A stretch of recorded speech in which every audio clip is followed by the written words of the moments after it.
रोहतास जिले के सासाराम में सीपीआई एमएल के नेताओं ने प्रेस वार्ता किया। प्रेस वार्ता में पार्टी के केंद्रीय कार्यकारिणी कमेटी के सदस्य अरविंद सिन्हा ने संबोधित करते हुए कहा कि इस लोकसभा चुनाव में सीपीआई एमएल वर्तमान केंद्र सरकार तथा उनके समर्थक दलों का विरोध करती है और आरक्षण की नीति पर सरकार को घेरने का काम करती है।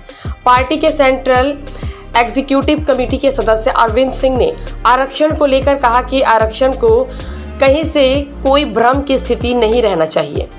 किसी भी धर्म के दलित तथा पिछड़ों को संविधान सम्मत आरक्षण मिलना चाहिए, लेकिन धर्म के आधार पर आरक्षण का वह सीधा विरोध करते हैं। यह उनकी पार्टी की मैनिफेस्टो में है। किसी भी धर्म के दबे पिछले दलित पिछले लोगों को आरक्षण संवैधानिक तरीके से मिलना चाहिए।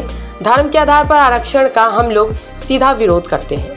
हम जनता से हमारी अपील है कि भारतीय जनता पार्टी एवं उनके एनडीए अलायंस को उनको चुनाव में हराना चाहिए और उसके विरोध में जो भी सशक्त उम्मीदवार हो, है ना, उसको जिताना चाहिए।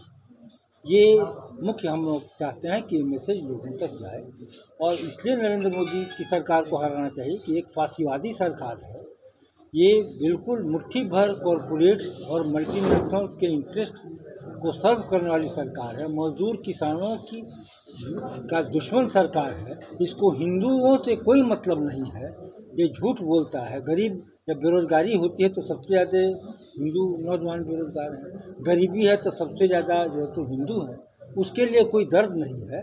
लेकिन फूट डालो और राज करो की जो नीति शासक वर्गों की साम्राज्यवाद की थी, वही ये कर रहे हैं, धर्म के नाम पर बांट करके और मुट्ठी भर जो अरबपति खरबपति हैं उनकी सेवा। सर, आरक्षण का जो मुद्दा चल रहा है कि कुछ पार्टियां कह रही है कि मुसलमानों को आरक्षण दिया जाएगा, कुछ पार्टियां कह रही है कि मुसलमानों को नहीं दिया जाएगा। आपके पार्टी का क्या विचार है? क्या धर्म के आधार पर आरक्षण लागू होना चाहिए? हमारी पार्टी का लाइन है कि जो आरक्षण का मूल सिद्धांत है उसके पीछे में है कि सामाजिक जो पिछड़ापन है, आरक्षण उसको मिटाने का उपाय है। वो जहाँ कहीं पर भी, जैसे हमारे यहाँ पिछले से ही मंडल कमीशन लागू हुआ तो हमारा मुसलमानों मांसाहारी को मिल रहा है ना। तो जो भी कम्युनिटी और कास्ट सिस्टम तो हिंदुस्तान का मूल चीज़ है ना। इस्लाम को भी डिवाइड कर दिया और क्रिश्चियनिटी को भी, जहाँ कोई कास्ट का नहीं।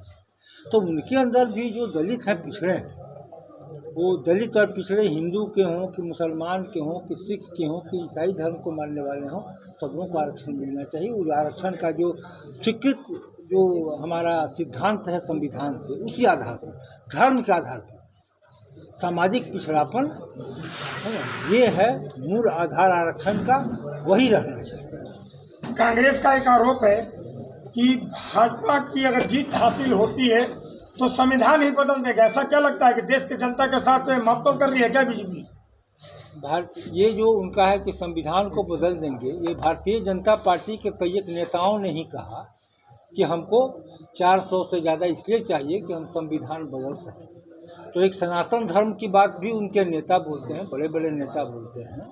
तमिलनाडु में जब कुछ हुआ तो कहा कि सनातन विरोधी चला दिया विरोधियों पर। तो भाई अब हिंदू राष्ट्र आरएसएस का एजेंडा है।